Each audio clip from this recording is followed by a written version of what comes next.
Mr. President, good day, sir. Well, I know you recently just completed your first online town hall meeting, and I will tell you I thought it was a great job and much appreciated.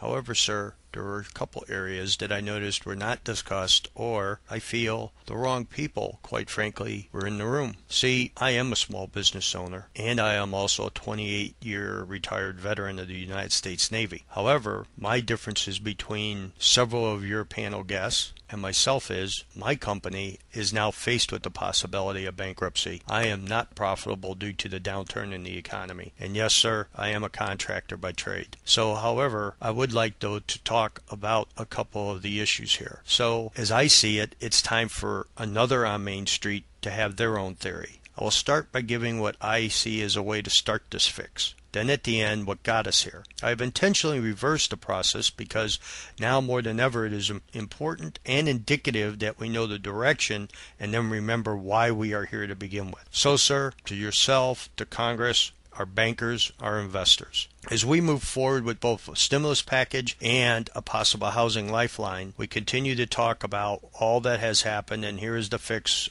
for what is broken. We continue to talk about those that will fall through the cracks. So I started to look at the cracks and what made these cracks and made Americans fall. And of course, there is what so many already know. Foreclosures at the highest rate ever. People have stopped paying on their mortgages. Bankruptcies continue to climb. And economists, bankers, lawyers, and professors all have a theory. And unemployment is at an all-time high. So, sir, there is a circle of debt. And now, due to change the cycle one plan, the banks haven't given us a plan, and neither have the automakers. But however, I have one. And the first part of my plan is to say, I did this wrong and I made a mistake. Notice, sir, the I. Take responsibility for the actions or inactions of my company or myself. Then, let's take homes. Let's look at low-cost homes with sweat equity. Actually, not my idea, Habitat for Humanity's idea. They were the first to ever utilize this. And I think it does give Americans something to work for personally. Homes that they can now help repair and move into at a low fixed rate. This allows for the banks not to make possibly huge sums of money, but at least even maybe break even or make possibly 2 to 3% of your part of your bailout monies. Doesn't this make sense? To at least even break even and not put taxpayers even greater in debt, or more importantly, our treasury? Does it not make sense to loosen up on everything that you hold instead of trying to hold it so tight that you gain nothing? What you do gain is you gain by getting back neighborhoods where there are homes being paid on time and without the value of properties continuing to drop even lower and pulling the economy even farther down. You gain by giving back money from your coffers. You gain by getting people working again. And while we're speaking of that, I do agree. Bridges and roads, use public works projects to put Americans to work. However, sir, please do not allow just PLAs to be the main source of workers for these projects. Remember the small business construction workers. Remember the small business owners, those that are non-unions. Allow them to have the opportunity to bid or bid to the prime contractors as a subprime contract. Yes, bring jobs back from overseas. We need this, and we require it also. Yes, give states money to put state projects back into the budget, and most definitely give more to education and get this country moving again with our young minds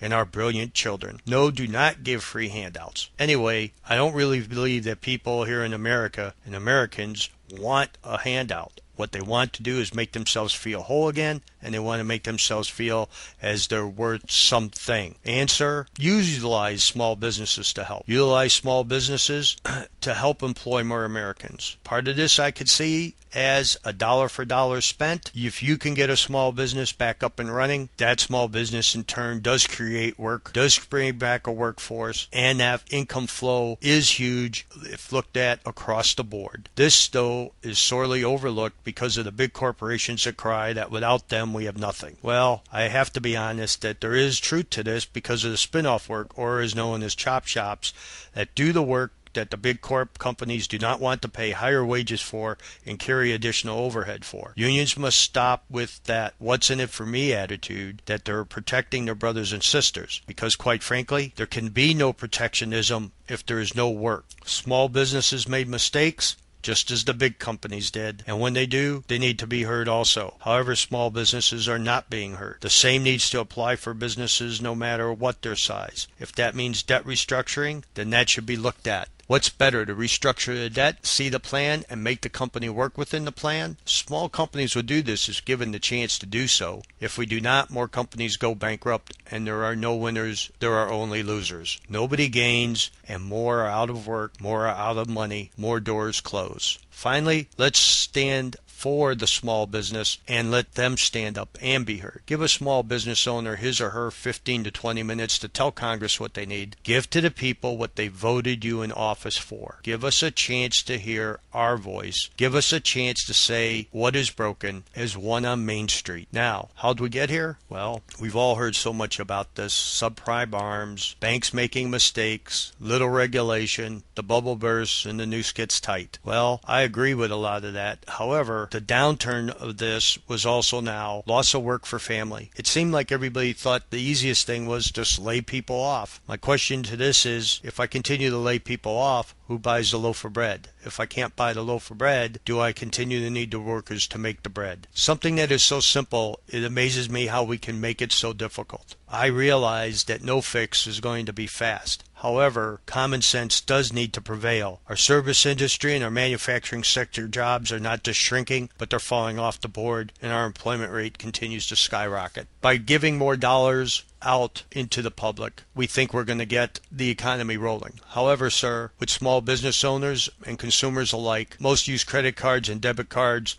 They've now maxed out their credit cards. They're using their retirement funds. Banks have stopped lending to consumers.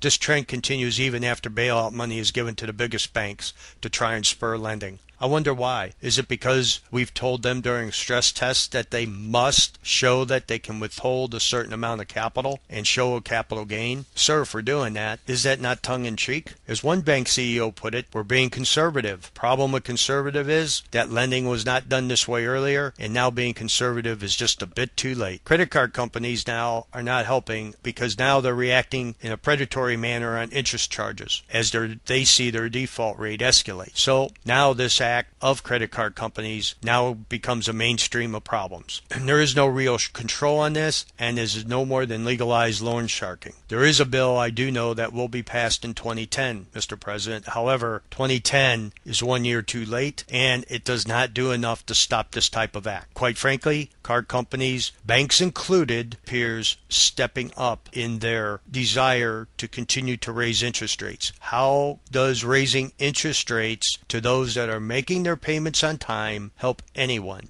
It does not help anyone. It hurts everyone. We had no regulation of any of the industries, and I realize that part of our knee-jerk reaction now is that we must. However, let's take a look at Freddie and Fannie. They were up to their eyeballs in federally backed monies, and yet we still didn't smell the dead fish in this. We talk about Ponzi schemes. To me, this one was right in front of everyone's nose and ignored. We can't just say that the banks are wrong. The banks needed to get in on this. They had stockholders to keep happy. So, were the banks duped? Was it conservativeness? No, sir. The banks became house farmers also. They needed to keep their investors, their shareholders happy. So, they did their bundles and they sold them to investors.